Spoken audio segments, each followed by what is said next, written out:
I don't know, guys. This may not be a good idea after all. It could be this idea was a little bit too crazy. Hi everybody, it's Katie. Welcome to episode 4 of Clementine, my fruit core island with a tropical Kidcore twist. I'm really excited, but also super nervous about today's project. If you look at my map, I have this big loop of water that goes around, and my goal is to do a big, giant orange slice that's going to go right in that same spot. The project is going to have 4 steps. Step 1, take out all the water. Step 2, pull the cliff up because I want it on the second level of the island. Step 3, create the actual orange slice. And step 4 is going to be to decorate around it. I think I'm going to put Tangy's house nearby and do a little bit of an entrance to an amusement park.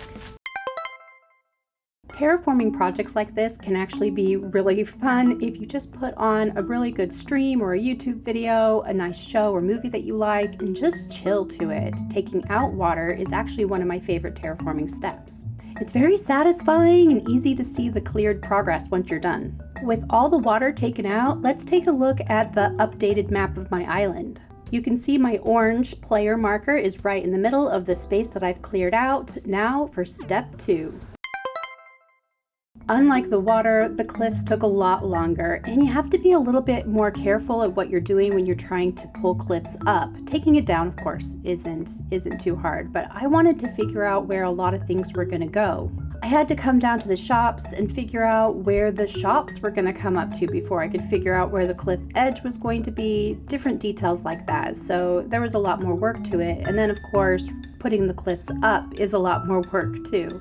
I actually found that the entire process for pulling the cliff up and the whole area I was working on was over an hour, but again, it was fun to just kind of chill and grind to a really easy task. Here's the updated map again. You can see I really took out a lot of water, even in addition, while I was pulling the cliff up, and came down quite a ways. I wanted to be right up next to where the shops and resident services is. Now is time for the big step of this particular episode. I found an image of an orange slice online that I thought was going to really help me as I was trying to figure out what to do for this shape. This is a pixel image, and all I did was Google orange slice pixel image when I was looking for something to work as a little bit of a guide, and then I just followed it block by block for space by space. I found it was easier if I went back and forth a little bit with the water and the pathing so that I could keep track of where I was. I also had to slow down and really watch that grid and go careful and slow, but in the end, it actually wasn't too tricky. It wasn't too hard to figure out how to make the shape.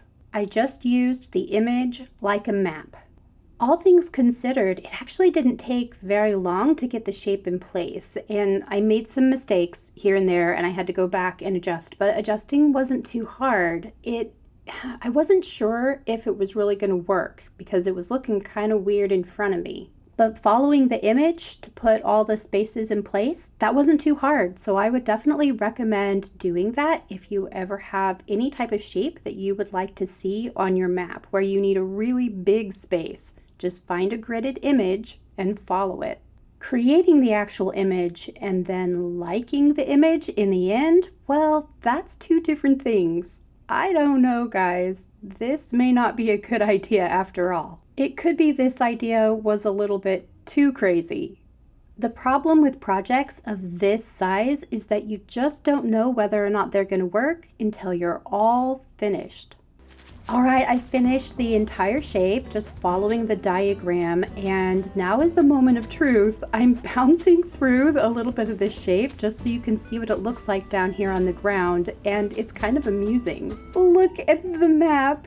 It's so good. I had no idea it was going to come out quite as well as it did. I'm really pleased with the final result. It was a little touch and go for a while because it just looked strange, but once it was complete, I was ready to maybe do another one. I decided to do half of the orange slice, so it was a little bit of a lemon wedge, and create a second one up by the museum.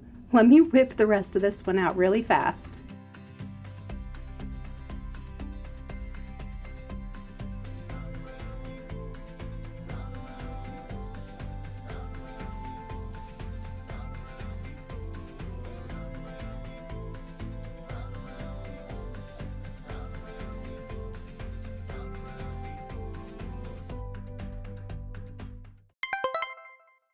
My strategy for decorating the area was to only use custom patterns. If I used any in-game pathing, then it would distract from the actual shape since it uses both water and the path to make the shape look like something on the map. That wasn't too big of a deal because I already had an idea for what I wanted was this really pretty little sort of light tropical plyboard type style path. I don't know what you would call it, but it was a really cool pattern and I liked the way that the texture and color of this particular pattern coordinated with all the yellow and greens that I was using. I wanted Tangy's house to really be a feature, a focus point for the island, and so I decided instead of putting it off that I would go ahead and do her house first, and that was what I really wanted to do with today's project, was create a focal point. With the map already done and the orange slice in place, which I really like the way that that came out, my next step was just to create a little bit of a walkway. Maybe a boardwalk is the best word for it. Yeah, we're gonna go with boardwalk.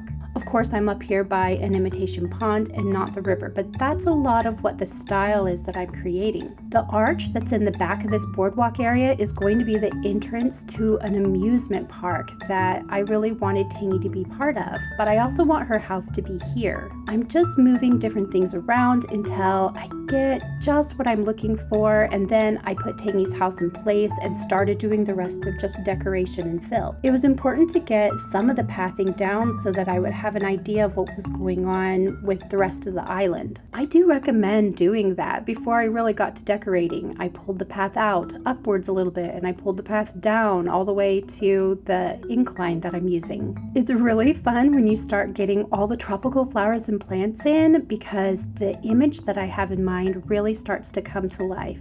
With the basic patterns and some of the greenery in place, I knew what the shape of the place was going to be, so I started working on decorations for inside the space, which was predominantly focused on a little eating area. I feel like there's always little groups of tables and chairs at entrances or exits at different types of amusement parks or featured areas that you see. I think it's normal for people to congregate together into these little areas with all the amenities that they may want.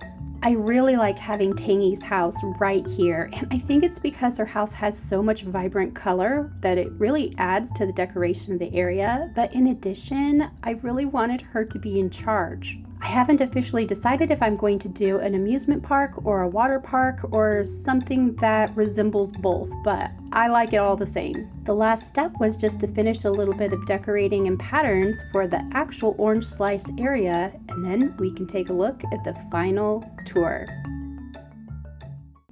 I'm starting the tour from the incline that leads up into the area. You'll see I've scattered about a lot of really cutesy little patterns mixed in with some more natural ones, and there are little toys everywhere. It's actually part of my strategy for the decorating on this island to think about a tropical resort if it were going to be decorated or imagined by a 6-year-old. And so some of the decorations are whimsical and childlike on purpose. At the same time, the areas are built a little more realistically, so it's kind of half Kidcore. Let's take a look at the final map. I was really nervous, but in the end, I think this looks amazing. I hope you guys like the way that these shapes came out as much as I do. Let me know what you think. I was nervous about it before, but I'm really glad I decided to do something a little bit crazy. I hope you found something useful here and continue creating in this game. Until next time, have the best Animal Crossing day.